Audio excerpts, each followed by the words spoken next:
Padł dysk i wypadałoby go czymś zastąpić. Generalnie w sieci można znaleźć sporo dysków IDE, natomiast wszystkie są używane i ich żywotność pozostawia wiele do życzenia. Ale czy mamy jakąś inną alternatywę? Tak, mamy.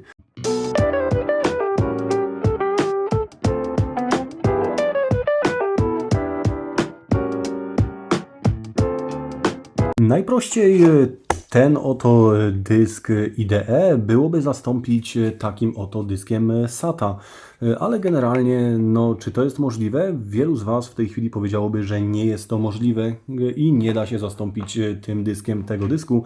Choćby z tego względu, że ten dysk ma zupełnie inne złącze i generalnie to złącze nie będzie pasowało do przeplotki w standardowej kieszonce IDE. I okej, jak najbardziej się z tym zgodzę. Natomiast na rynku istnieje tego typu przeplotka i ta przeplotka generalnie załatwia nam sprawę transferu z IDE 44 pin na złącze SATA. I bez żadnego większego problemu jesteśmy w stanie podłączyć sobie tą przeplotkę do takiego dysku SATA. Dzięki temu uzyskujemy pełny przeplot z dysku SSD i mamy możliwość podłączenia go do każdego jednego laptopa ze złączem IDE. Ale powiedzielibyście, zaraz, dysk będzie wystawał i mamy problem. Otóż nie mamy za bardzo problemu, dlatego że większość tego typu dysków jest tak naprawdę bardzo niewielka.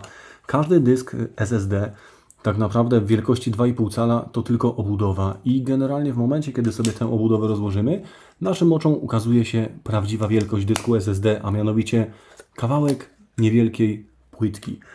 I tak naprawdę w momencie, kiedy sobie uwolnimy prawdziwy dysk SSD z jego obudowy, zauważamy, że bez problemu nam on tutaj na tą przeplotkę pasuje.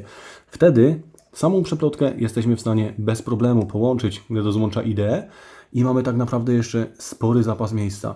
Jest to rozwiązanie bardzo dobre, jest to rozwiązanie, dzięki któremu jesteśmy w stanie tak naprawdę zaadoptować każdy dysk SSD do IDE.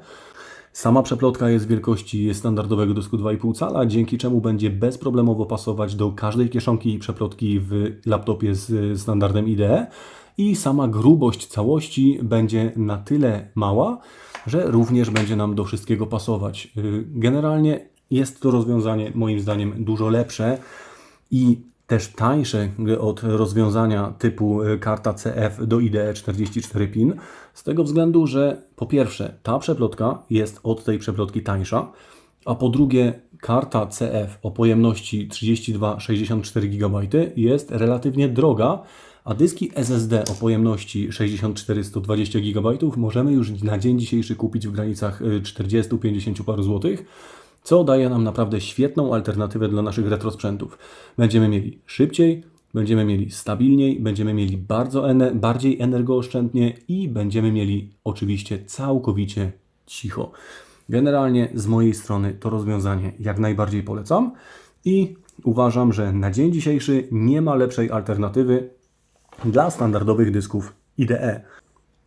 Jest to rzecz, która za każdym razem zrobi nam bardzo fajną robotę. Jest to rzecz, dzięki której zaadoptujemy każdy dysk SSD do laptopa typu retro na złącze IDE 44 pin i tak naprawdę nie ogranicza nas pojemność, dlatego że 120 GB w laptopie retro to jest naprawdę bardzo dużo, a jednocześnie cenowo wyjdzie nas to dużo taniej niż taka przeplotka z kartą CF, choćby nawet 32 GB.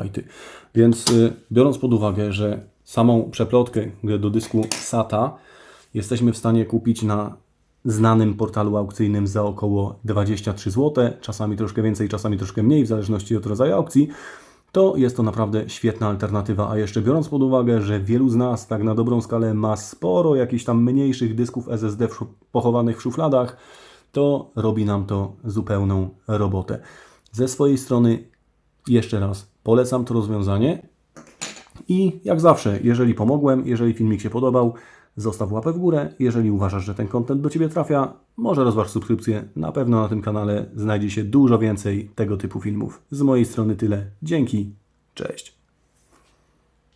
A jak widzicie, 512-gigowy dysk SSD bez problemu dał się zainicjować pod F-diskiem i powyżej wymienionej przeplotce Pomału sprawdza się sprawdzanie partycji i zaraz spróbujemy zainstalować na nim system operacyjny, więc jak widać wszystko działa, jest jak najbardziej ok i jest to bardzo dobry sposób na rozszerzenie bądź poprawę wydajności swojego dysku twardego na swoim retro laptopie.